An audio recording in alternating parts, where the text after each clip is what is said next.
That title for today's lesson just popped in my mind for a number of reasons.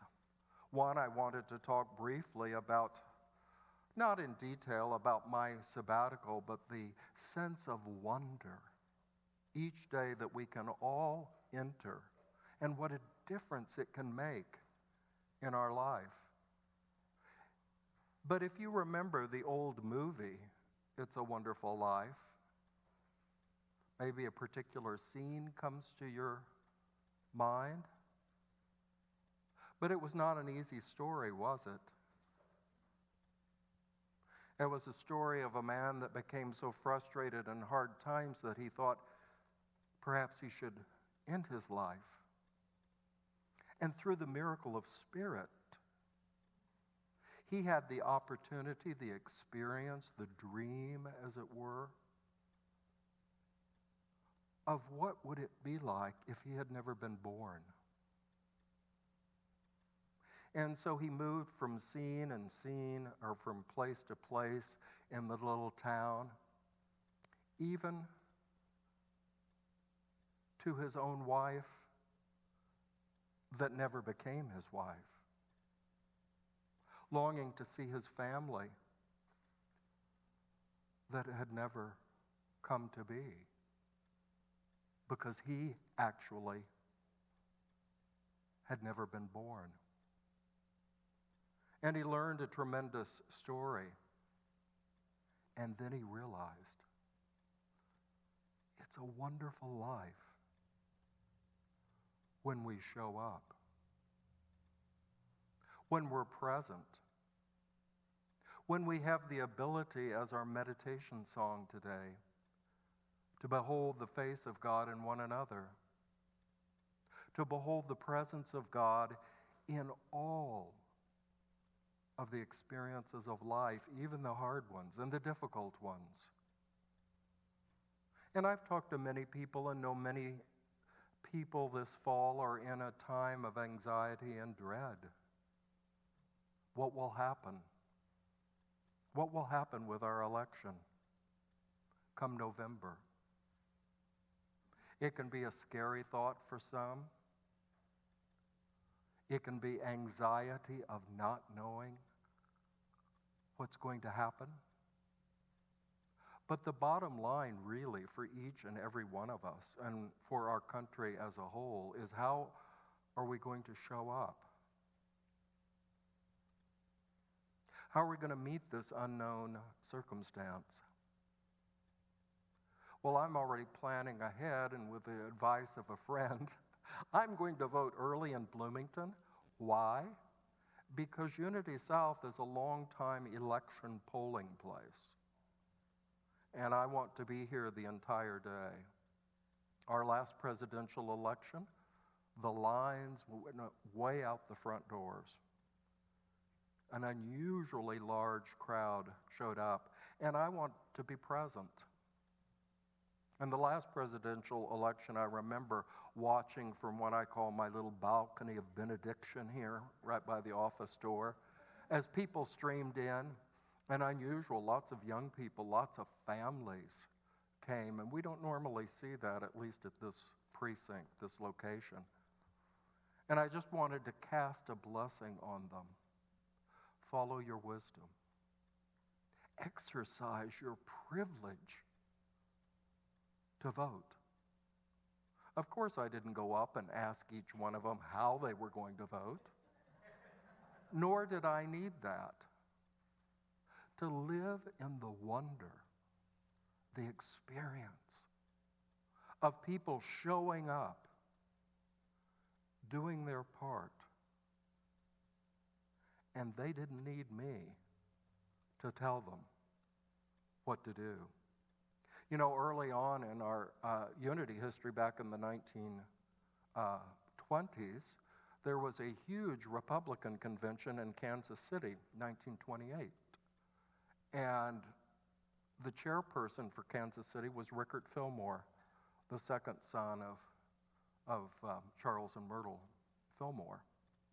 And he oversaw that, and Myrtle was quite proud to always say why we're Republicans. Now, a century ago, perhaps it was a quite different party. But Myrtle saw it clearly. She expressed her viewpoint, but she said with almost 600 people on the Unity staff, she said, I would never dream to tell them how to vote. But she didn't hide her own conviction. So in this time of the unknown, this time of perhaps some discomfort, some anxiety, some worry, we have an opportunity, as odd as it may seem, to really become convinced of the value of our spiritual practice, what it is. I've mentioned it many times that Myrtle Fillmore loved to quote from the first chapter of the letter of James. I like that name. The letter of James in the Christian Testament. And she loved that phrase, no matter what you face, even the difficulties, count it all joy, because you have opportunity, potential to strengthen your compassion, your courage, your conviction. There's an opportunity here if you will but seize it and count all that potential joy. Make something of it. The beloved minister in New York City back in the 30s, 40s, and 50s, Georgiana Tree West, had a great phrase. Today, Sarah, if you're going through hell, make it pay. Learn from it. Be healed by it. Transformed by it. Make a difference in your world through that so-called hell.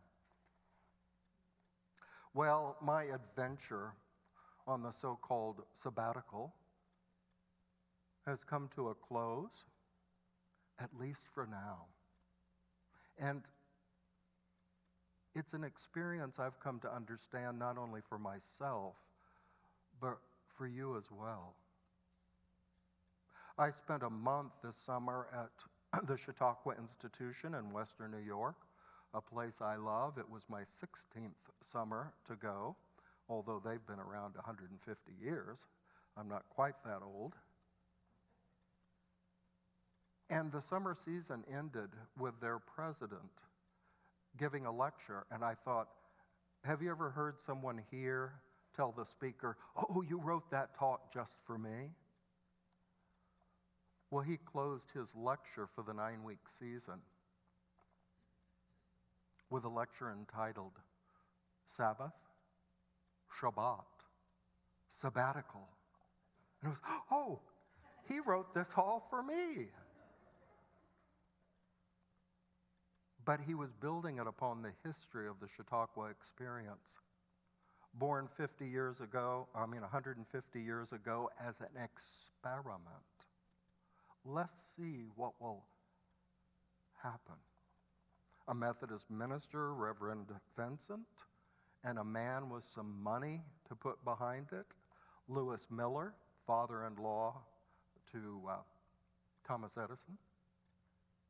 They got this idea, what if?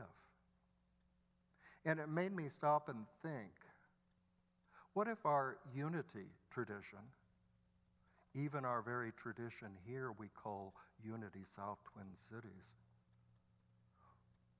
what if we considered it more an experiment than a long-standing tradition?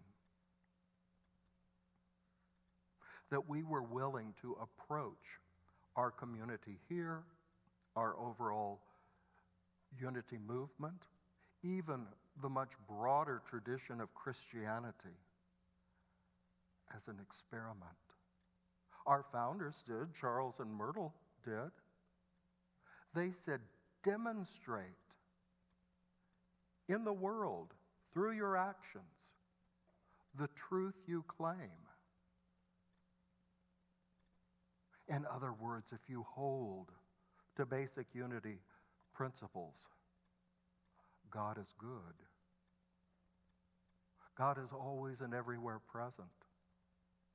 God is on your side.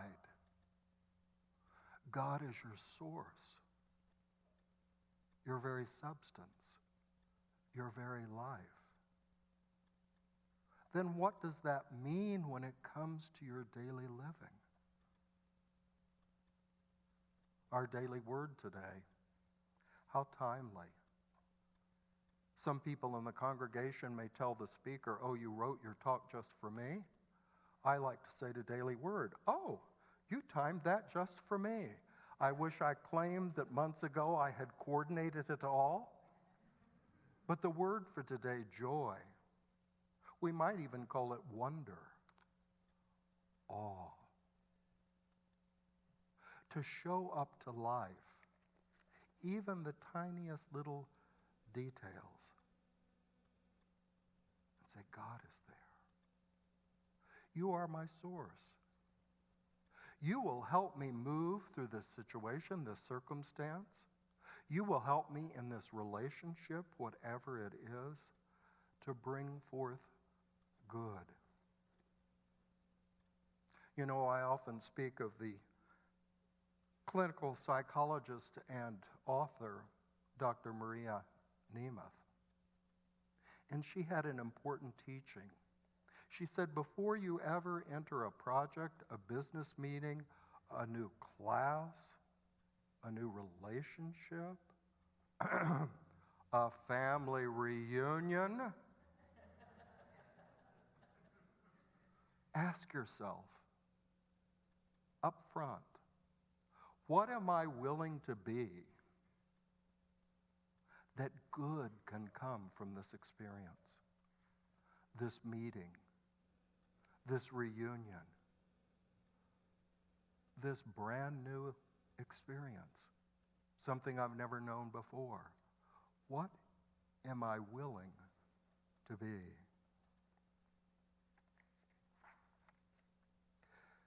Well, back to Chautauqua and the president's final address, Sabbath, Shabbat, sabbatical.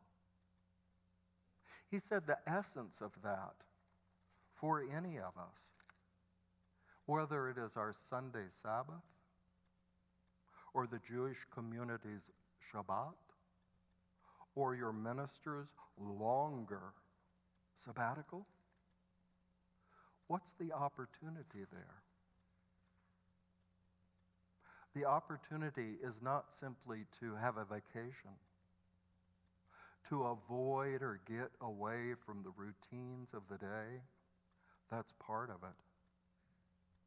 But it's to find renewal, a new foundation, a new power by which you can meet your life and your world, as we say in unity, in a positive, practical, progressive, upbuilding way.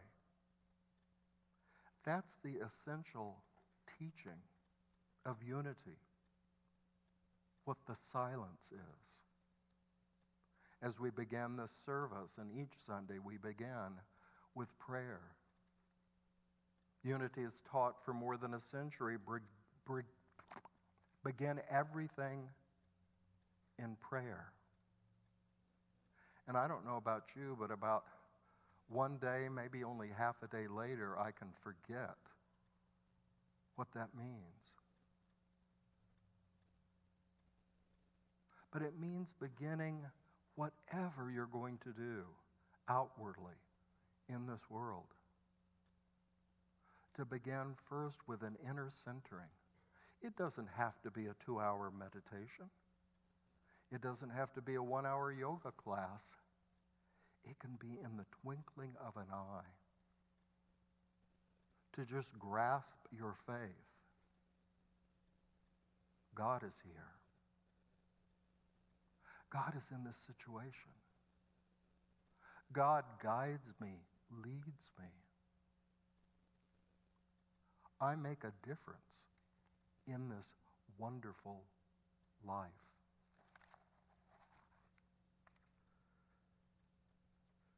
So whether it's a Shabbat, a Sabbath, or a sabbatical, if we're willing to take the time to be still, to be quiet, to gain our centering, our peace, then we can act in the world in a more beneficial way. In a couple of weeks, I'm going to start a Sunday class based on writings of Myrtle Fillmore, the mother of unity. And I'm intrigued, although this was a collection of her writings that the editor titled, I think the title really captured the essence of Myrtle's work in unity. And the title is, How to Let God Help You. How to let God help you. Are you willing to allow the very source of your life to work with you in even the most minute details and routines of your daily living? And what does that look like? I was just talking to a friend downstairs about when we embark on something new, what do we have to first do? We have to be willing to let go of some of our past. Myrtle talks about that in our spiritual life. If we claim we want to build a greater consciousness, a greater understanding of God as health, source, power, love in our life, then we've got some old ideas we've been dragging along that we need to be willing to let go of, to set aside, if we're going to move forward.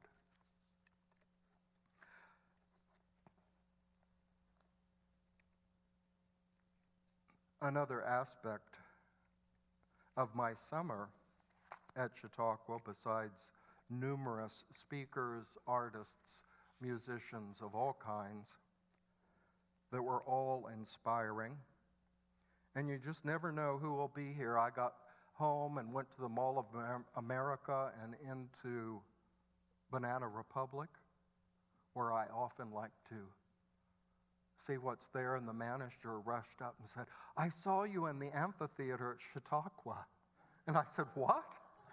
And she said, "Well, the crowd was too big. I couldn't get to you." But she said, "Yes, she's probably, let's just say, in her middle years, or that famous, I like to say, our age." And she said, "I've been going to Chautauqua with my family since I was a toddler." And so you never know when you're going to encounter someone that you share destiny or experience with. But another experience there was a speaker, a professor, a scientist from UC Berkeley. He has a noted career in learning to do research and track or validate human emotion, human moods and experiences. And for a number of years, he's been working with the experience of awe, wonder, to enter something unknown and just take it in without trying to figure it out, how it works, but just rejoice. Perhaps some of you took the opportunity last night to go out and look at the sky and look for the northern lights. How does that happen? Well, you can have a scientist explain it to you about the electromagnetic waves and all kinds of things going on up there. But that doesn't really change You're just taking it in as beauty, as wonder. And so in his study that we'll be talking about in coming weeks, the experience and the power of awe, they have found in working with thousands of people beneficial health results for those that will daily practice awe, a sense of wonder. They've done all kinds of measurements, as researchers do, and have found with a sense of awe and wonder, even not knowing, but just taking it in, that they've found the level of cytokines, which I didn't even know what that was, but it has to do with your immune response and inflammation, seeing substantial drops in that after people reported an awesome experience. I wanted to say an awful experience, but somehow we've messed with that word, and awful does not mean full of awe anymore, but something unpleasant. But when people allow themselves to be filled with awe, the body responds. It responds in a healthy, healing manner.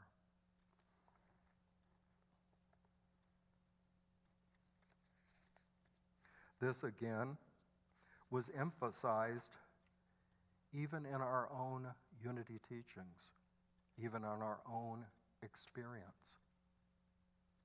Many people coming into a center such as ours on a Sunday go away, as one newer member in the church described it, I've got a lighter, peppier step as I leave the church. I feel encouraged, uplifted. I feel seen by people, appreciated, dare I say, embraced, loved, and empowered by coming together in community. This is the possibility of opening up. And sometimes we have to work harder than others. I had to go on a sabbatical, travel thousands of miles to be still enough, to stop doing enough, to be able to reflect on the presence. And I don't know, maybe some of you think a unity minister just sits around and meditates all the time. It ain't so. There's a lot of work to do, a lot of things to coordinate. But now I'm not different than you. We all have busy lives. We all have a lot going on at whatever stage of life we're in. Some people think all the busyness is for the young or those who are active in their careers. No. It's every stage of our life we have to practice being present, showing up to life, and responding in a way that is beneficial to the world. Well, the good news is that's possible for each and every one of us. Why? Because you're God's creation. God created you with all kinds of abilities. It just depends on what you choose to focus on. Anxiety, worry, dread, fear of the unknown, or approaching life like an experiment. What if? What am I willing to be in this situation? What if I brought forgiveness to the table? What if I allowed myself to let go, to lay down things that have been a burden to me? What if I moved forward in life with a faith and a conviction in the very source that brought me and all of creation into being? It's an interesting question. Has God brought you to this point in your life? Has the essence and the power of life brought you to October 6th just to drop you and walk away? I've had times when I felt like that. What's the point? That's my issue, not God's issue. What am I willing to show up to? What am I willing to pay attention to? What am I willing to resurrect in my life? Well, I wanted to give a practical example. I was talking to a couple of our longtime members, and one, we're guessing it was somewhere around 20 years ago, brought a little plant from home to decorate one of the Sunday school rooms downstairs. Well, after a number of years of being beautiful, just like me, it entered a time, a dry time, drying up, withering, even decay. It had lost all its leaves. I'm telling you, that's an unhappy situation, is to see a plant with no leaves. It'd be like seeing me with no clothes. Very scary proposition. A plant should have its gorgeous green. Well, so the story is, this plant that was brought in, that faded away into where it was just merely sticks. Oh, we had a couple of discussions. I guess it's time probably to trash this thing. But then someone stepped up. Our good member, Kathy Blanche. And she said, I'm going to do something. I'm going to prove that life is still there. I'm taking it home. And she took these dead sticks home, kept them for several months.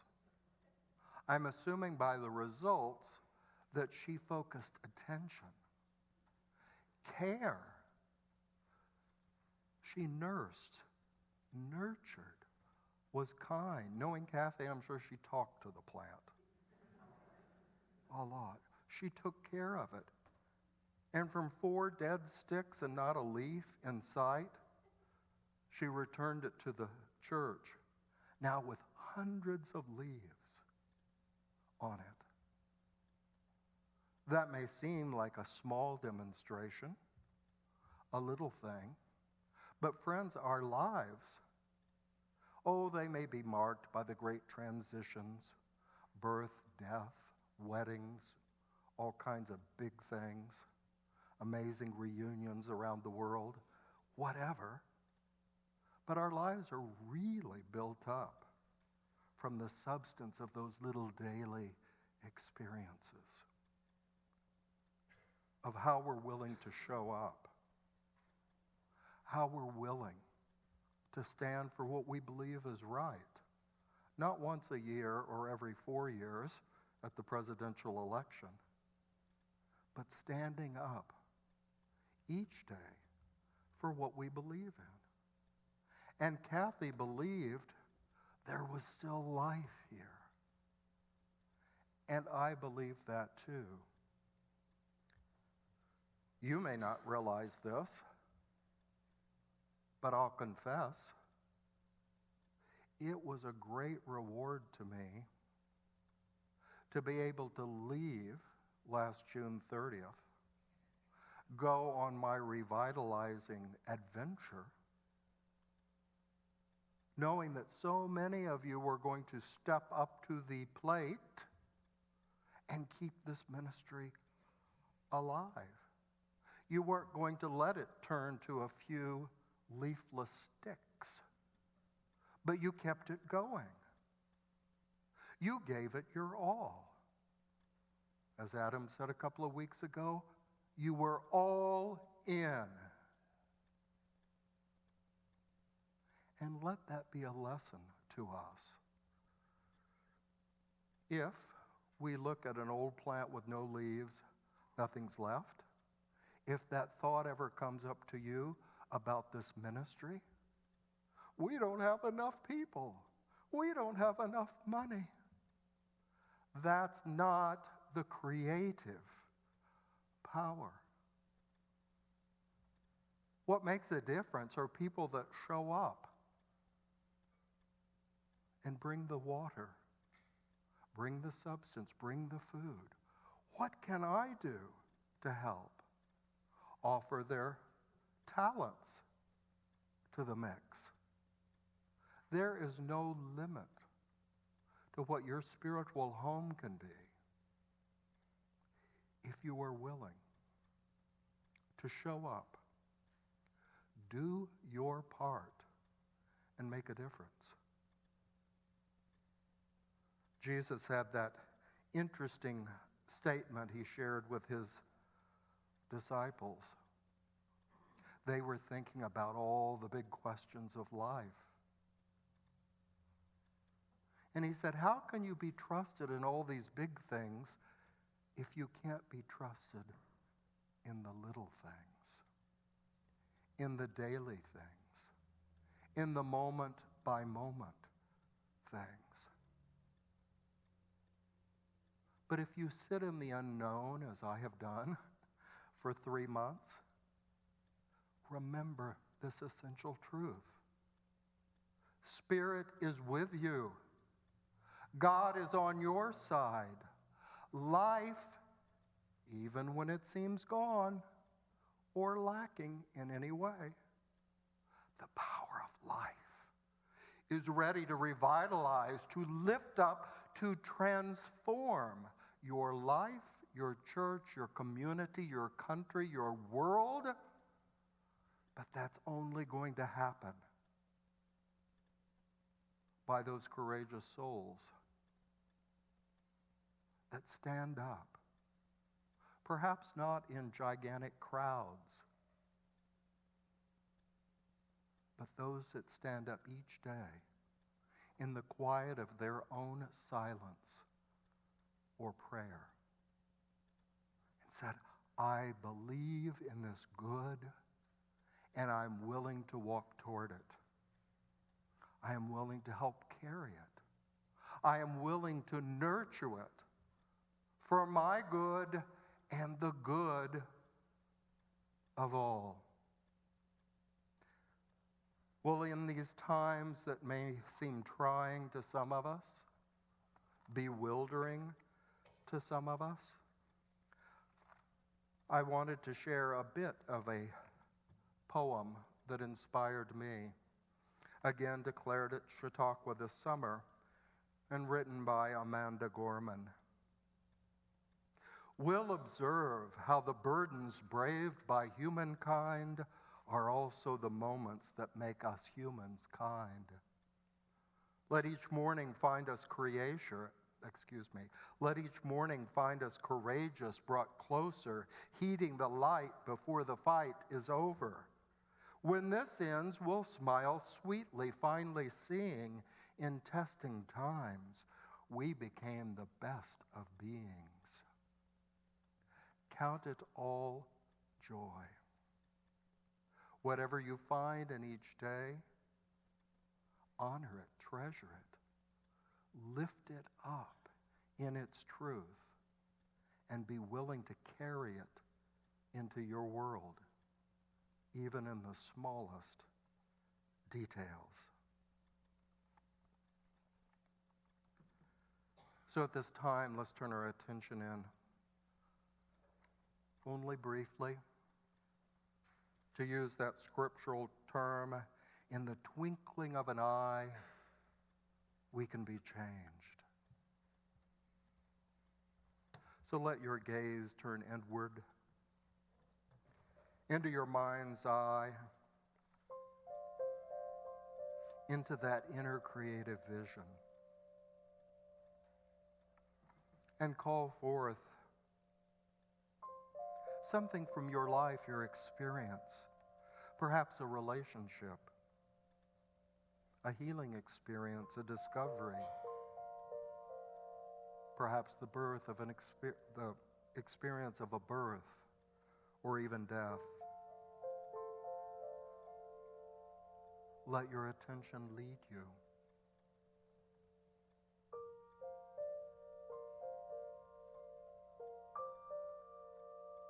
Acknowledge the power of the presence, the infinite love, the unlimited substance of God is in this situation I see. There is unlimited potential for good in this relationship, this experience, this discovery.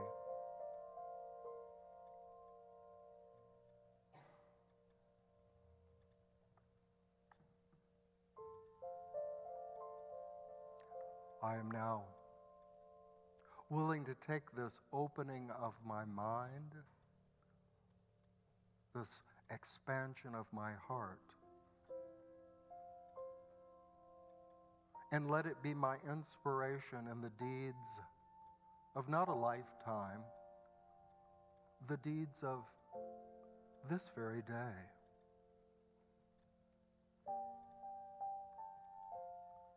I am willing to carry this hope, this inspiration, this good, this compassion forward into the deeds of this day. I am willing to take it into the relationships of this day.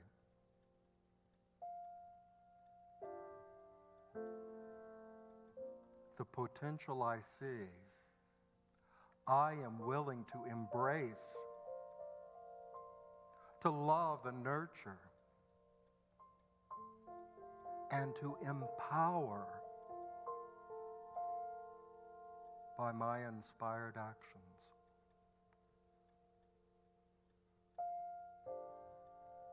This is the day that God has made, and I rejoice and am glad in it. Wow.